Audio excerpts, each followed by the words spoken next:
Hi folks, welcome to Jacob's kitchen. இன்றைக்கி நம்ம வீடியோவில் ஒரு சூப்பரான நாட்டுக்கோழி சூப்பு எப்படி வைக்கிறதுன்னு தான் பார்க்க போகிறோம். இந்த சூப்பு சின்ன குழந்தைங்கள்லேருந்து பெரியவங்க வரைக்கும் எல்லாருமே சாப்பிட்லாம்.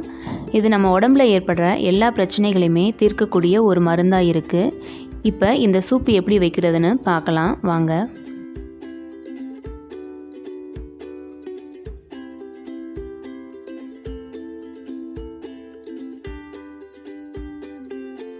சூப் செய்கிறதுக்கு மசாலா அரைச்சிடலாம். ஒரு மிக்ஸி ஜாரில் 1 டேபிள் ஸ்பூன் ஜீரகம், 1 டேபிள் ஸ்பூன் சோம்பு, 1 டேபிள் ஸ்பூன் மிளகு, சின்ன சின்னதாக கட் பண்ணி வச்சுருக்கேன் 4 துண்டு இஞ்சி, 4 பல்லு பூண்டு, 1/4 டீஸ்பூன் மஞ்சள் தூள், 3 டேபிள் ஸ்பூன் சின்ன வெங்காயம்,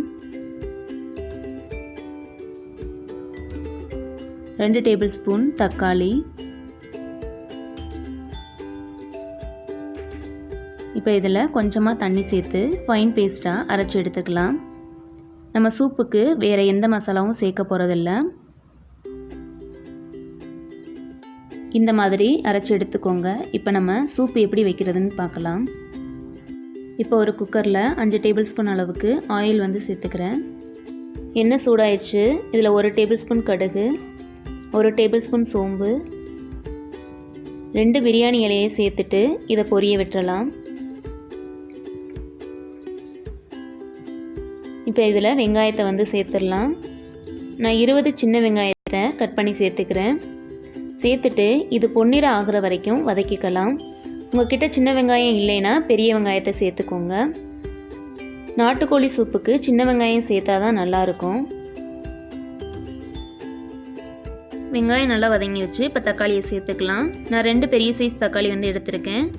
இப்போ இதை நல்லா வதக்கி விட்டுக்கலாம். தக்காளி ஓரளவு வதங்கிருச்சு. இப்போ நம்ம சிக்கனை சேர்த்துக்கலாம். நான் 1/4 கிலோ நாட்டுக்கோழி எலும்பு எடுத்திருக்கேன்.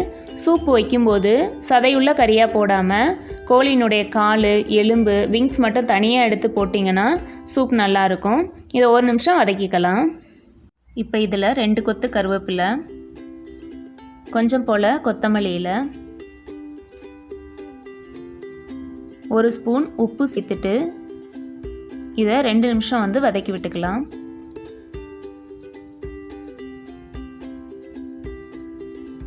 கறி ஓரளவு வதங்கிருச்சு. இப்போ நம்ம அரைச்சி வச்ச மசாலாவை சேர்த்துக்கலாம்.